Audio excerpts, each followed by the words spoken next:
Episode 6 of House of the Dragon, Princess and the Queen, was going to be a pivotal point in the series. I think it's fair to say that the show has performed much better than most had predicted.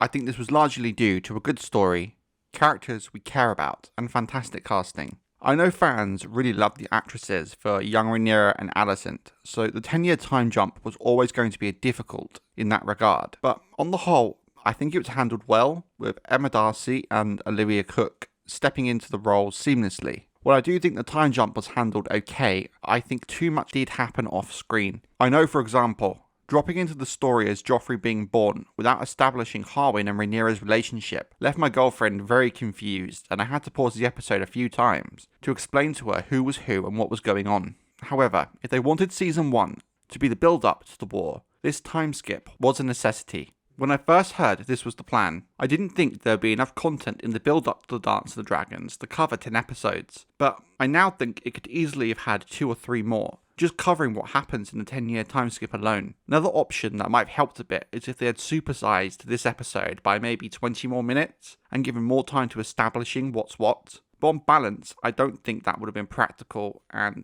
this time jump was handled reasonably okay. Using the birth of Joffrey as a framing device to help establish a narrative was a very smart move. The birth scene itself was an interesting watch. People who watched it with subtitles will know what I mean. I've never seen such descriptive subtitles before. The scene is fantastic at establishing the warm and friendly relationship between Rhaenyra and Laenor. Having Alicent demand to see the newborn Joffrey was a great way of setting up early the tension between the princess and the queen, having only gotten worse over the years. Something I missed when I watched it for the first time is that Alicent technically doesn't demand Rhaenyra come, just that she wants to see the baby. Rhaenyra choosing to go as well says a lot about her character and her wanting to defend her family. Knowing perfectly well why Alicent wants to see Joffrey. From talking to my sister who recently had a baby, I've been told that the scene showing Rhaenyra walking to Alicent is a realistic portrayal of what it would be like trying to walk that soon after childbirth. Now, what I don't think was made clear was who was it that really wanted to see the baby, Alicent or Viserys? What do you guys think on that?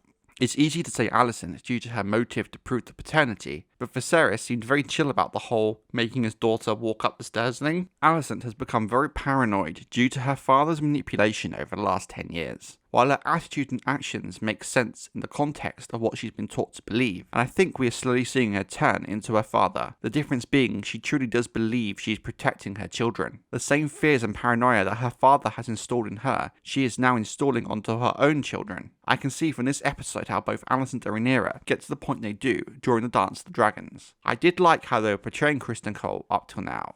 I just think his rejection by Rhaenyra being his sole motivation for siding with the Greens, and generally being a bit of a dick, creates a very flat, two-dimensional character in a show filled with complex and rounded out characters with interesting motivations. The dynamic between Alicent and Rhaenyra's children in the Dragon Pit, and in general, is something I really didn't expect. For me, it makes sense why Aemon isn't a fan, but Aegon being cordial towards his nephews and a dick to Aemon for not having a dragon is not something I expected. I think the casting for all the kids was great as well. I like the fact they have established 2 things with them.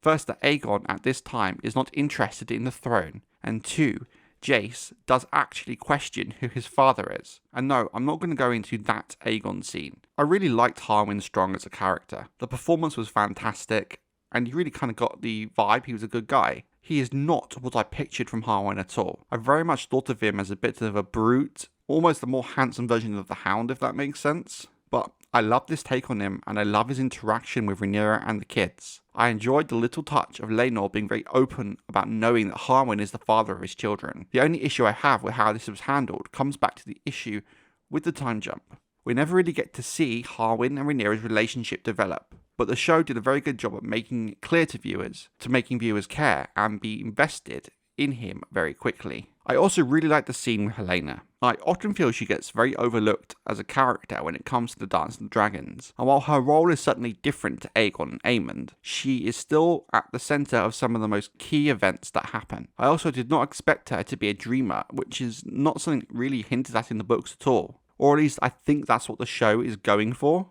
Now, I know in the books, Rhaenyra's relationship with Harwin and the true parentage of her children is an open secret, but in the show, is not just an open secret, but almost public knowledge to a point that even Jace is aware of the fact that Harwin is his father. I don't know yet how I feel about this, and want to see how it plays out in later episodes, but the main issue, at least from a book perspective, is that at least in Fire and Blood, there is the pretense of plausible deniability. Now, I know from looking at Twitter there are some who still think the kids could be Rhaenyra's because genetics isn't that simple. However, the version of genetics George R.R. Martin uses in his world tends to be quite simplified, and for me, there is enough evidence to point to say Harwin is the father. I think in show canon, at least, there is no chance left that Jace is actually Rhaenyra or Criston Cole's, unless there is a massive twist coming. Daemon and Helena in this episode face a similar issue as Rhaenyra and Harwin, in the sense that due to the time skip, most of their relationship happens off screen. However, in this case, we do have an advantage of knowing Helena better, with her character being much more established in the early episodes. It was a great idea to show their honeymoon in Essos, as shown in the books, but rework it as the family living out there, due to the way the different timelines work. I'm not sure,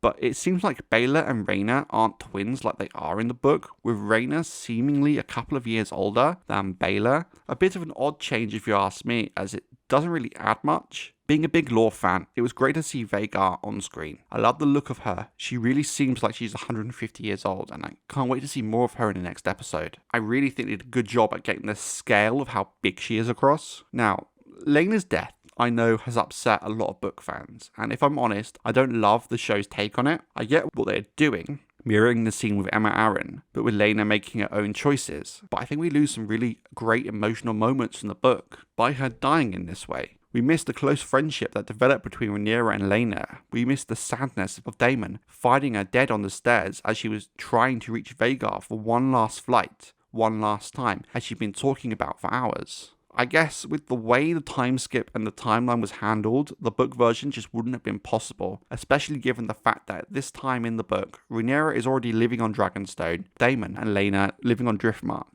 I get why this change had to happen, and I'm generally okay with it, but I do also miss the book version too. I wanted to quickly talk about the scene in the training yard. While it was another good scene to establish the kids, I really want to focus on the fight between Criston Cole and Harwin. I know a lot of people enjoyed seeing Harwin beat Cole. However, I have a take that assumes there could be more behind the fight in the first place. What if Cole purposely started, then lost the fight in order to get Harwin sent away? Maybe as a way to damage and hurt Rhaenyra. But you could take it further. What if Larys and Cole are already working together at this point, and Cole was involved in Larys' assassination plan? Maybe there will be something in the future that gives us a clue, or hey, maybe I've totally missed the mark, and really it's just a petty fight with Cole going down very easily. I also want to mention Lyonel Strong, the best hand Westeros ever saw. I love what they've done with the character, and I love the fact they made him not only loyal, but a man with honour. And it also says a lot about Viserys' mindset, that when Larys tries to resign his hand of the king, he just cannot understand why, to the point I think he truly believes his own delusions in regards to Rhaenyra's children.